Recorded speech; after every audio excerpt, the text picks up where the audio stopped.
এবার দুনিয়াকে অফোকাস করে তুমি যাকে ফোকাস করবে সেই তোমাকে এই স্টিলটার মতো ক্রপ করে চলে যাবে, যেরকম আমাদের সাথে রিয়েল মাদ্রিদ করছে। রাত জেগে 4টা 5টা পর্যন্ত আমরা ম্যাচ দেখি, আর এবার সান্টিয়াগো বার্নাবেউতে এসে ডুবে যাও ডুবে যাও ডুবে যাও। কোচ পাল্টাইতে হবে ভাই, এটা আমি 100 বলছি। জিদানকে কোচ দিতে হবে, না হলে রিয়েল মাদ্রিদ আশা ছে ছে ছে রে রে রে দাও, এই ক্রপ করে হবে, এরকম ক্রপ করে পড়ে যাবে, বুঝছো গাইস?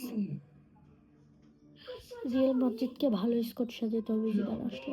জিদান আসলে রিয়েল মাদ্রিদকে অনেক ভালো ড্রেসিং রুম দিবে, অনেক ভালো ড্রেসিং রুম হবে। রিয়েল মাদ্রিদ প্লেয়ারদের মধ্যে একটা মেন্টালিটি আসবে, যেরকম মেন্টালিটি ফ্লিক বার্সেলোনার ভিতরে করছে।